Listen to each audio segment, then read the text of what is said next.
नमस्कार दोस्तों, स्वागत है आपका हमारे YouTube चैनल एग्जाम गुरु में। दोस्तों, हमारी जो बहुत ही महत्वपूर्ण क्लास चल रही थी रेलवे क्रैश कोर्स, उसके अंतर्गत आज मैं आपके लिए लेकर आ गया हूं 90 नंबर का वीडियो।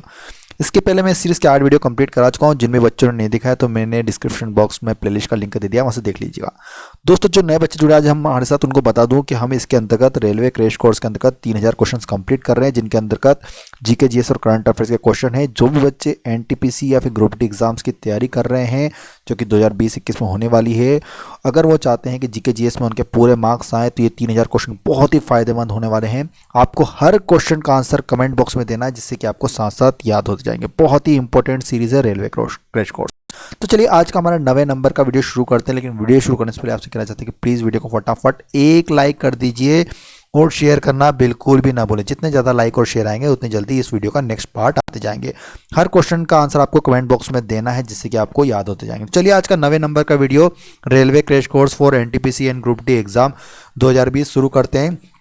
सबसे पहला प्रश्न स्क्रीन पर देखिए, ज्योग्राफी ऑफ इंडिया का टॉप इंपोर्टेंट क्वेश्चन है। आपको बताना है यहाँ पर कि हरित क्रांति के फलस्वरूप देश में कुल खाद्यान्न में निम्नलिखित में से किसका अंश कम हो गया, बताएंगे। इंपॉर्टेंट क्वेश्चन है, वेरी गुड, बहुत बड़े। तो नोट कीजिएगा, इसका सही उत्तर है दलहन व मोटा अनाज। हरित क्रांति के फलस्वरूप देश के कुल खाद्यान्न उत्पादन में किसका अंश कम हो गया था? दलहन एवं मोटे अनाज का। Option number C right answer, very important question. चलिए नेक्स्ट क्वेश्चन पे चलते हैं। निम्नलिखित पंचवर्षीय योजनाओं में कौन सी योजना अनावृष्टि और 2 युद्धों के कारण प्रभावित हुई, बताएंगे। कौन सी पंचवर्षीय योजना थी जो अनावृष्टि और 2 युद्धों के कारण प्रभावित हुई थी? तो नोट कीजिए कमेंट बॉक्स में, वो थी तृतीय पंचवर्षीय योजना। ऑप्शन नंबर 20 क्वेश्चन का बिल्कुल सही उत्तर होगा। चलिए नेक्स्ट क्वेश्चन की ओर चलते हैं। 2011 की जनगणना के अनुसार बिहार का जनसंख्या घनत्व कितना व्यक्ति प्रति वर्ग किलोमीटर है, बताएंगे दोस्तों। 2011 की जनगणना के अनुसार बिहार का जनसंख्या घनत्व कितना व्यक्ति प्रति वर्ग किलोमीटर है? तो नोट कीजिए ये दोस्तों 1106 व्यक्ति प्रति वर्ग किलोमीटर। ऑप्शन नंबर इस क्वेश्चन का बिल्कुल सही उत्तर जाएगा। चलिए नेक्स्ट क्वेश्चन की ओर चलते हैं। सर्वाधिक इस्तेमाल में आने वाले विरंजक अभिकर्मक क्या है, बताएंगे। सर्वाधिक इस्तेमाल में आने वाले विरंजक अभिकर्मक क्या है? तो नोट कीजिए क्लोरीन। किसका प्रयोग किया जाता है? क्लोरीन का प्रयोग किया जाता है। ऑप्शन नंबर 20 क्वेश्चन का बिल्कुल सही उत्तर है। चलिए अगला प्रश्न देखिएगा। मेरियाना ट्रेंच डैश महासागर में स्थित सबसे गहरा ट्रेंच है, बताएंगे। कौन से महासागर में स्थित है Mariana trench? Very important question है वर्ल्ड ज्योग्राफी का। तो नोट कीजिए ये प्रशांत महासागर में स्थित है। कहां पर स्थित है मेरियाना ट्रेंच? प्रशांत महासागर में स्थित है। ऑप्शन नंबर इस क्वेश्चन का बिल्कुल सही उत्तर जाएगा। चलिए नेक्स्ट क्वेश्चन की ओर चलते हैं। निम्नलिखित में से किस, देखिएगा, निम्नलिखित में से किस लिखित को रेखांकन लागू होता है, बताएंगे। निम्नलिखित में से किस लिखित को रेखांकन लागू होता है? किसमें होता है? वेरी गुड, तो ये होता है चेक में। किसमें होता है? चेक में। Option number is right answer, ठीक है। चलिए नेक्स्ट क्वेश्चन की ओर चलते हैं। वर्ष 1905 के बंगाल विभाजन के समय वायसराय कौन था, बताएंगे।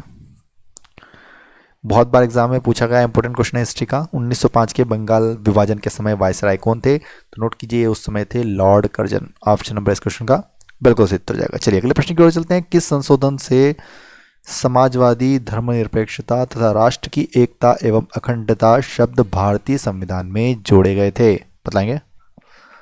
वो कौन सा संविधान संशोधन था जिससे समाजवादी, धर्मनिरपेक्षता तथा राष्ट्र की एकता एवं अखंडता शब्द भारतीय संविधान में जोड़े गए? तो वो था दोस्तों 42वां संविधान संशोधन। Option number is right answer. चलिए नेक्स्ट क्वेश्चन के चलते। निर्णायक मत देने का अधिकार इनमें से किसे होता है, बताएंगे। निर्णायक मत देने का अधिकार इनमें से किसे होता है? तो ये होता है दोस्तों लोकसभा अध्यक्ष को। ऑप्शन नंबर इस क्वेश्चन का बिल्कुल सही उत्तर जाएगा। चलिए अगले प्रश्न की ओर चलते हैं। किस मुगल शासक को आलमगीर कहा जाता था, बताएंगे। इनमें से किस मुगल शासक को आलमगीर कहा जाता था? तो ये कहा जाता था औरंगजेब को। किसको कहा जाता था? औरंगजेब। ऑप्शन नंबर इस क्वेश्चन का बिल्कुल सही उत्तर होगा। अगले प्रश्न की ओर चलते हैं। नीति आयोग के अनुसार भारत वित्त वर्ष 2020-21 से कितने प्रतिशत से अधिक आर्थिक वृद्धि दर हासिल कर लेगा, बताएंगे। कितने प्रतिशत से अधिक आर्थिक वृद्धि दर हासिल कर लेगा, बताएंगे दोस्तों। नीति आयोग के अनुसार भारत वित्त वर्ष 2020-21 से, तो ये उन्होंने जजमेंट लगाया था 8% से अधिक की। लेकिन कोरोना के कारण ये सारे आंकड़े अभी कमजोर पड़ गए हैं, इसलिए जितने भी आंकड़े जारी किए गए थे 19-20 में सब फीके पड़ते जा रहे हैं, सब गलत होते जा रहे हैं, क्योंकि पूरी अर्थव्यवस्था चरमरा गई है। चलिए अगले प्रश्न की ओर चलते हैं। विश्व में किस खाड़ी की तटरेखा सर्वाधिक लंबी है बताएंगे? विश्व में इनमें से किस खाड़ी की तटरेखा सर्वाधिक लंबी है? तो नोट कीजिए हडसन की खाड़ी। कौन सी खाड़ी है जिसकी तटरेखा सर्वाधिक है? तो वो है हडसन की खाड़ी। चलिए अगले प्रश्न की ओर चलते हैं। चीन की सिचुआन एयरलाइन ने हाल ही में किस देश के लिए मालवाहक विमान सेवा शुरू की बताएंगे? चीन की सिचुआन एयरलाइंस ने हाल ही में किस देश के लिए मालवाहक विमान सेवा शुरू की है? तो वो की है दोस्तों option number right answer Bharat के लिए। किस देश के लिए शुरू की है? भारत के लिए।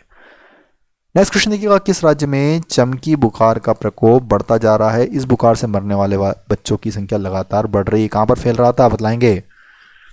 एक करंट अफेयर का क्वेश्चन है अभी 2019 में, तो ये फैल रहा था बिहार में। कहां पर फैल रहा था? सबसे ज्यादा बिहार में। ऑप्शन नंबर सी इस क्वेश्चन का बिल्कुल सही उत्तर होगा, चमकी बुखार। नेक्स्ट क्वेश्चन देखिएगा, जूट उत्पादक देशों का सही अवरोही क्रम इनमें से कौन सा है बताएंगे दोस्तों? जूट उत्पादक देशों का सही अवरोही क्रम कौन सा है?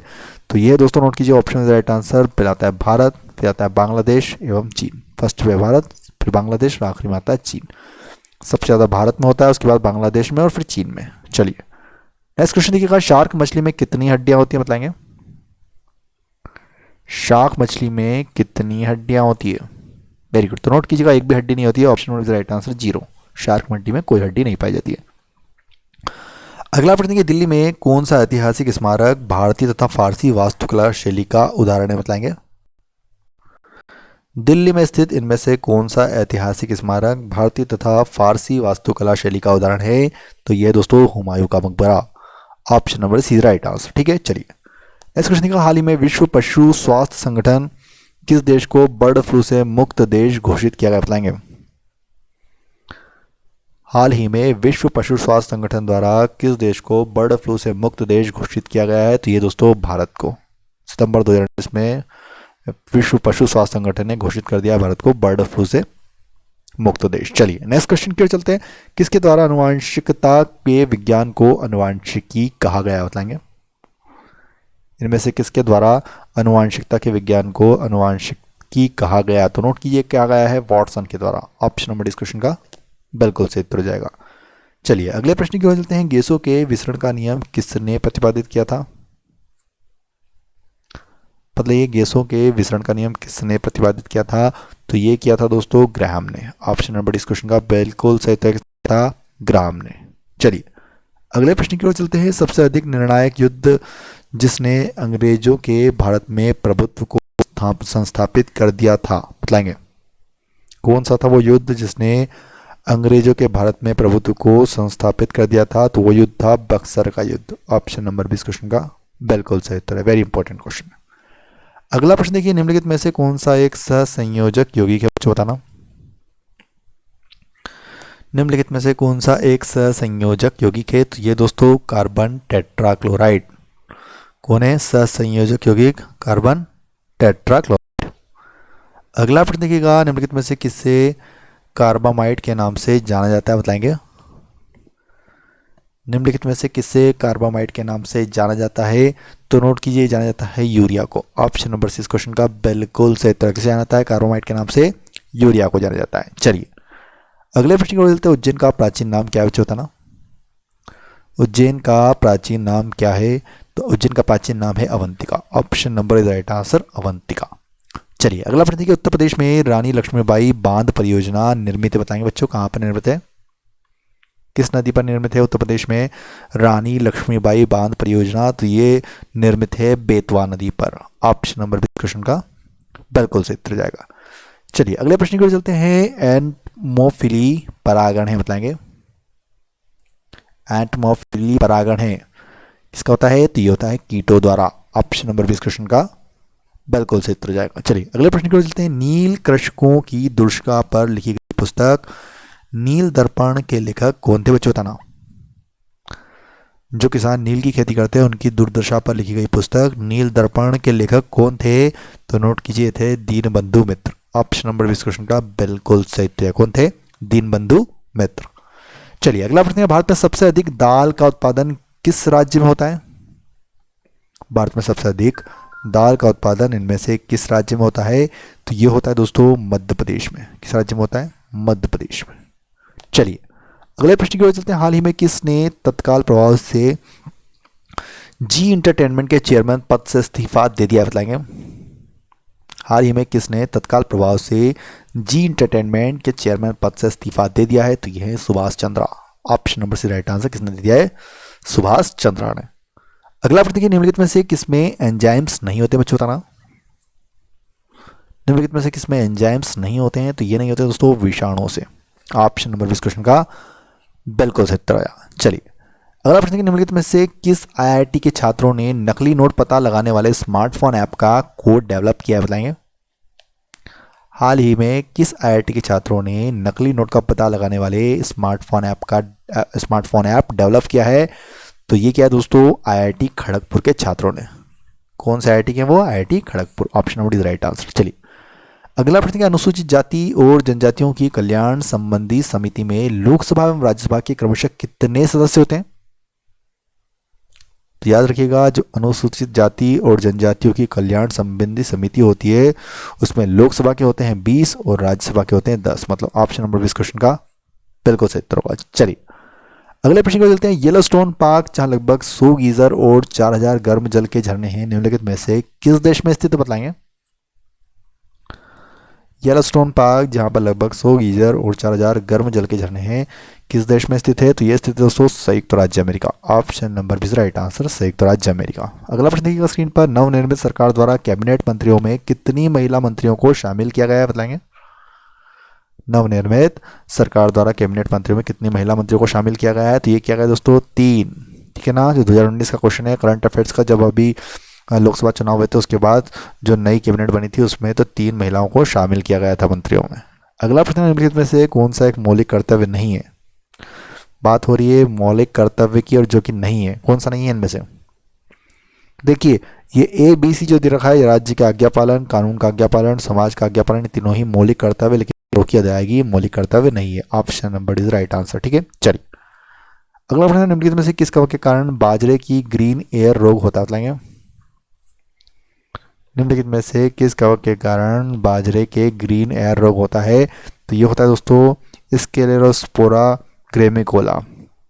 किस कवक के कारण होता है? नोट करना कमेंट बॉक्स में। स्क्लेरोस्पोरा ग्रेमिकोला कवक के कारण बाजरे को ग्रीन एयर रोग होता है। Option number is right answer. चलिए अगले प्रश्न की ओर चलते हैं। नेक्स्ट क्वेश्चन की स्क्रीन पर। फोर्ब्स पत्रिका की खेलों में सबसे अधिक भुगतान वाली महिलाओं की सूची में किस खिलाड़ी ने शीर्ष स्थान हासिल किया है? बताएंगे। कौन सी खिलाड़ी है जिसने फोर्ब्स पत्रिका की खेलों में सबसे अधिक भुगतान वाली महिलाओं की सूची में शीर्ष स्थान प्राप्त किया है? तो वो खिलाड़ी दोस्तों Serena Williams. Option number right answer, Serena Williams, 10 star. चलिए नेक्स्ट क्वेश्चन देखिए। विस्तृत आकार वाले खेतों पर यांत्रिक विधियों से की जाने वाली कृषि क्या कहलाती है? विस्तृत आकार वाले खेतों पर यांत्रिक विधियों से की जाने वाली कृषि क्या कहलाती है? तो कहलाती है दोस्तों विस्तृत कृषि। ऑप्शन नंबर से राइट आंसर, विस्तृत कृषि। अगला प्रश्न का, हाल ही में किस भारतीय डॉक्टर को global Asian of the year 2018-19 पुरस्कार से सम्मानित किया गया है? कौन से डॉक्टर है जिनको global Asian of the year 2018-19 के पुरस्कार से सम्मानित किया गया है? तो ये डॉक्टर दोस्तों Hema Diwakar. Option number right answer, Hema Diwakar. Next question देखिए। जब राष्ट्रपति और उपराष्ट्रपति दोनों पद खाली हो तब उनके काम कौन करता है? अगर राष्ट्रपति और उपराष्ट्रपति दोनों पद खाली हो जाए तो उस केस में काम कौन करता है उनके? तो ये करते हैं भारत के मुख्य न्यायाधीश। किसके पास आ जाता है चार्ज उसका? भारत के मुख्य न्यायाधीश के पास। नेक्स्ट क्वेश्चन की, बॉलीवुड में हॉरर फिल्मों के निर्देशन के लिए प्रसिद्ध किस निर्देशक का हाल ही में 67 वर्ष की आयु में निधन हो गया? इंपॉर्टेंट क्वेश्चन है। तो कौन जाने जाते हैं बॉलीवुड में हॉरर फिल्मों के निर्देशन के लिए? तो ये जाने जाते हैं श्याम राम से। Option number right answer, Shyam Ram से। बहुत ही प्रसिद्ध निर्देशक है, डायरेक्टर है, जिनका हाल ही में सितंबर 2019 में 67 वर्ष की आयु में निधन हो गया है। नोट कीजिएगा श्याम राम से। नेक्स्ट क्वेश्चन देखिए। निम्नलिखित में से कौन सी नदी ज्वार नदमुख का निर्माण करती है? बताएंगे। निम्नलिखित में से कौन सी नदी ज्वार नदमुख का निर्माण करती है? तो ये करती है दोस्तों नर्मदा नदी। Option number right answer. कौन सी नदी करती है? नर्मदा नदी, जो कि ज्वार नदमुख का निर्माण करती है। अगला प्रश्न, निम्नलिखित में से किसकी आकृति निश्चित नहीं होती? बताएंगे। निम्नलिखित में से किसकी आकृति निश्चित नहीं होती? बहुत पढ़ा है हमने स्कूल्स में, वेरी गुड। तो नोट कीजिएगा। Option number is right answer, amoeba. Amoeba की आकृति निश्चित नहीं होती। Option number is right answer. चलिए अगला प्रश्न, लोह उत्प्रेरक की उपस्थिति में बेंजीन क्लोरीन गैस के साथ प्रतिक्रिया करके बनाता है, क्या बनाता है? लौह उत्प्रेरक की उपस्थिति में बेंजीन क्लोरीन के गैस के साथ प्रतिक्रिया करके क्या बनाता है? तो ये बनाता है क्लोरोबेंजीन। ऑप्शन नंबर सी इस क्वेश्चन का बिल्कुल सही उत्तर क्या बनाता है? क्लोरोबेंजीन। चलिए अगला प्रश्न की स्क्रीन पर, संविधान के अनुच्छेद 226 के अंतर्गत उच्च न्यायालय द्वारा दिया गया निर्देश परिवर्तन किया जा सकता है, बताएंगे। संविधान के अनुच्छेद 226 के अंतर्गत उच्च न्यायालय द्वारा दिया गया निर्देश परिवर्तन किया जा सकता है, तो ये क्या है दोस्तों? किसी के द्वारा नहीं, मतलब जो ऑप्शंस दे रखे हैं, राज्य के विधि मंत्री द्वारा बिल्कुल नहीं, राज्य सरकार द्वारा नहीं, राज्य के राज्यपाल नहीं। ऑप्शन नंबर डी इस क्वेश्चन का बिल्कुल उपयुक्त, किसी के द्वारा नहीं किया जा सकता है। चलिए नेक्स्ट क्वेश्चन का, नाशपाती का कौन सा भाग खाया जाता है, बताएंगे। जब पियर होता है नाशपाती, उसका कौन सा भाग खाया जाता है? तो याद रखिए गुदेदार पुष्पासन। ऑप्शन नंबर इस क्वेश्चन का बिल्कुल सही उत्तर, नाशपाती का कौन सा भाग खाया जाता है? गुदेदार पुष्पासन। अगला प्रश्न है, केंद्रीय सांख्यिकी संगठन मतलब सीएसओ की स्थापना कब हुई थी? केंद्रीय सांख्यिकी संगठन मतलब सीएसओ की स्थापना कब हुई थी? दोस्तों नोट कीजिएगा, ऑप्शन में राइट आंसर 1951 ईस्वी में। कब हुई थी? 1951 में हुई थी केंद्रीय सांख्यिकी संगठन मतलब सीएसओ की स्थापना। नेक्स्ट क्वेश्चन की स्क्रीन पर, भारतीय संविधान के किस अनुच्छेद के अंतर्गत वित्त आयोग का गठन किया जाता है?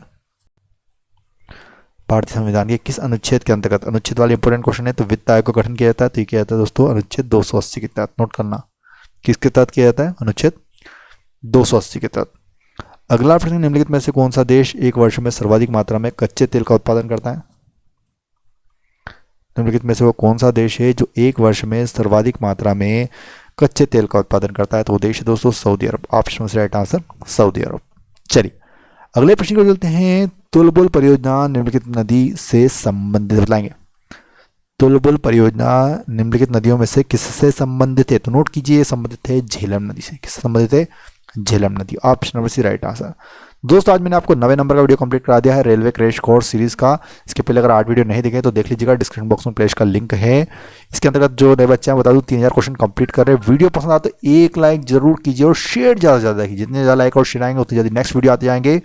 नए बच्चे हैं सब्सक्राइब करके बेल आइकॉन जरूर दबाना और कमेंट बॉक्स में जरूर बताना आप कि आपको और कौन कौन से सब्जेक्ट पढ़ना है और आप क्या क्या और परिवर्तन चाहते हैं, किस तरह आपको पढ़ा सकते हैं, आप क्या डिमांड है और आपको ये वीडियो कैसा लगा है, सीरीज कैसी लग रही है जरूर बताइए कमेंट बॉक्स में। वीडियो देखने के बहुत बहुत धन्यवाद। जय हिंद, जय भारत।